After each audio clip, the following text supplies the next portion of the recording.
Bonjour et bienvenue dans ce nouvel épisode de notre podcast. Mon nom est Cécile Dantan et nous allons aujourd'hui parler des introductions en bourse. Le premier semestre 2021 a été marqué par un nombre record d'introductions depuis le début de la crise financière de 2008. En 2020, dans le monde, près de 800 milliards de dollars de fonds propres ont été levés par des entreprises non financières.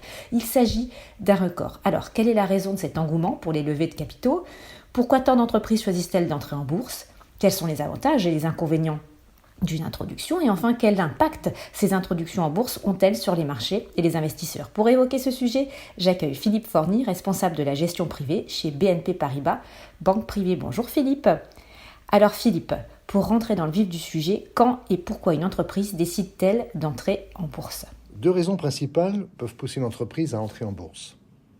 La première est bien sûr de lever des fonds pour financer sa croissance. La cotation en bourse lui garantit un accès permanent aux capitaux des actionnaires.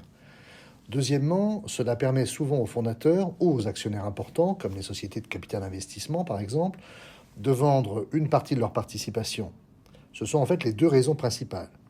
Il en existe en fait d'autres, dont l'accès à un coût moindre de la dette et des capitaux propres sur le long terme. Si une entreprise dispose d'un titre coté en bourse, elle peut également utiliser ce titre comme monnaie pour réaliser des acquisitions. C'est une autre possibilité pour poursuivre sa croissance et cela peut bien sûr assurer une plus grande publicité et renforcer sa crédibilité. Vous avez parlé des raisons qui poussent une entreprise à entrer en bourse. Quelles sont les contraintes qui sont liées à cette entrée en bourse ? En fait, elles sont nombreuses. Premièrement, préparer et planifier une introduction en bourse demande énormément de temps. Il faut travailler avec des conseillers spécialisés, puis organiser une tournée de présentation pour promouvoir l'introduction en bourse en elle-même et générer de l'intérêt pour les actions de l'entreprise. Deuxièmement, une introduction en bourse engendre de nombreux coûts. Il faut notamment payer évidemment tous les conseillers, il faut également acquitter les frais de cotation chaque année auprès de l'opérateur boursier. Les entreprises cotées en bourse sont également soumises en fait à des obligations très contraignantes en matière de déclaration et d'information financière. Ces exigences sont imposées évidemment par l'autorité de réglementation des marchés financiers, que vous connaissez sous le nom de AMF. Ces obligations n'existent pas forcément sur le marché privé. Il existe donc quelques inconvénients pour les entreprises cotées en bourse. On lit parfois dans la presse financière que l'émission d'actions a été souscrite ou sous-souscrite. Qu'est-ce que cela signifie et quel est le scénario le plus avantageux pour quelqu'un qui possède déjà une participation dans l'entreprise concernée au moment de l'introduction en bourse ? Les termes sursouscription et sous-souscription désignent en fait l'ampleur de la demande pour les actions d'une entreprise qui s'apprête à entrer en bourse. Cela se passe donc avant l'introduction en bourse, et le terme de sursouscription signifie tout simplement que la demande pour les actions d'entreprise concernées est en fait supérieure au nombre d'actions qu'elle propose à la souscription. En d'autres termes, la demande est supérieure à l'offre. Le terme de sous-souscription désigne le phénomène exactement inverse. Les investisseurs ne veulent pas acheter toutes les actions émises par la société. La demande est donc inférieure à l'offre. Pour les entreprises, le scénario le plus avantageux est clairement celui de la sursouscription, car cela signifie que votre offre publique d'actions suscite de l'intérêt, voire de l'engouement. À l'inverse, dans le cas d'une émission d'actions sous-souscrite, cela peut signifier que les actions sont trop chères ou que les investisseurs ont des doutes sur l'entreprise en question. À quoi doit-on prêter attention lorsqu'on envisage d'acheter des actions dans le cadre d'une introduction ? L'objectif des investisseurs est d'investir assez tôt dans une entreprise promise à une forte croissance sur le long terme. Ainsi, par exemple, acheter des actions Google lors de son introduction en bourse aurait été une excellente idée puisque le groupe a connu une très forte croissance depuis son entrée en bourse. Les investisseurs de la première heure ont cru dans le projet Google. Quand bien même l'entreprise avait passé un certain temps sur le marché privé, elle n'a fait que croître depuis son entrée en bourse. Par ailleurs, Google a utilisé ses actions comme monnaie d'échange pour acquérir par exemple YouTube. Les investisseurs recherchent ce type d'entreprise assez prometteuse. Comment expliquez-vous le grand nombre d'introductions en bourse réussies depuis le début de l'année ? Pensez-vous que cette tendance se poursuivra sur les 6 à 12 prochains mois ? Premièrement, il convient de préciser que le nombre d'introductions en bourse dépend du stade du cycle boursier auquel nous nous trouvons. Les introductions en bourse se font généralement plus nombreuses en fin d'épisode haussier lorsque les valorisations ont fortement augmenté et que les investisseurs du marché privé, comme les fonds de capital investissement, souhaitent prendre leurs bénéfices.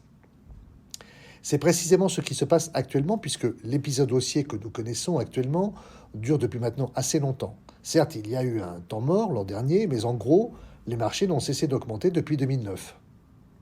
L'an dernier, et cette année, nous avons assisté à une véritable prolifération des introductions en bourse de SPAC, notamment aux États-Unis.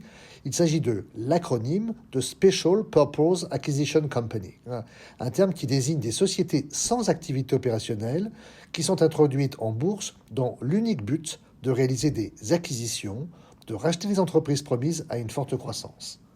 En gros, les investisseurs confient leur argent à ces véhicules d'investissement dans l'espoir que ces derniers réaliseront une acquisition rentable dans l'univers des technologies médicales, des technologies, des véhicules autonomes, etc. Il s'agit d'un secteur thématique qui a évidemment le vent en poupe en ce moment. Cet engouement durera-t-il ? C'est une bonne question. Je pense personnellement qu'il s'essouffle un peu, car les observateurs ont pu constater que les performances des SPAC sont en très nette perte de vitesse. Elles sont parties sur les chapeaux de roue, en fait, mais sont désormais rentrées progressivement dans le rang.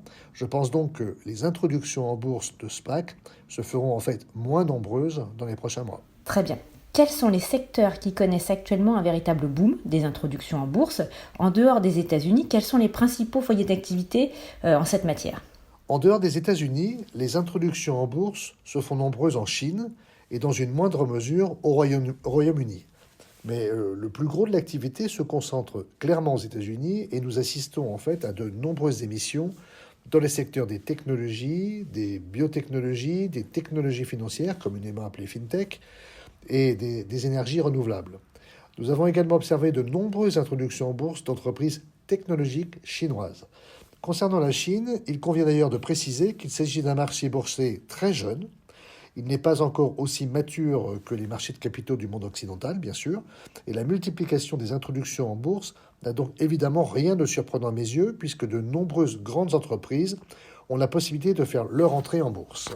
Alors, les gens ont-ils intérêt à investir dans des entreprises qui entrent en bourse ? Alors, c'est quelque chose de dangereux pour la plupart des investisseurs particuliers, car ils peuvent être confrontés à de nombreux problèmes. On peut notamment citer 1. La volatilité du cours de l'action de l'entreprise concernée après son entrée en bourse, phénomène qui peut prendre évidemment au dépourvu.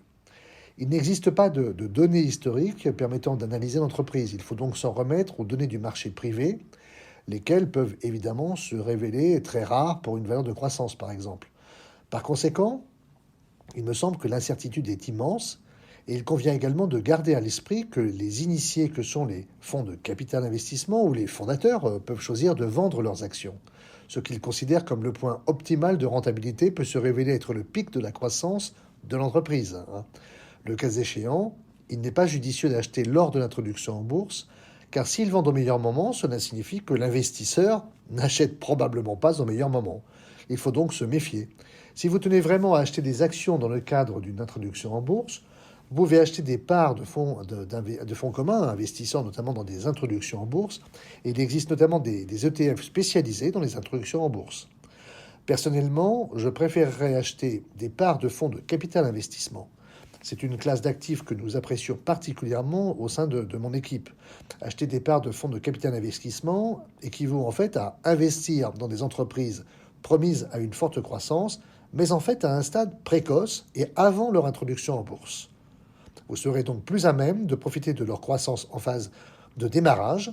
Certes, l'incertitude est plus grande, mais la croissance plus forte. Et il convient de garder en tête qu'en règle générale, le marché du capital investissement connaît une forte croissance depuis 10 ans et qu'il a signé d'excellentes performances pendant cette période. Merci Philippe et à la semaine prochaine.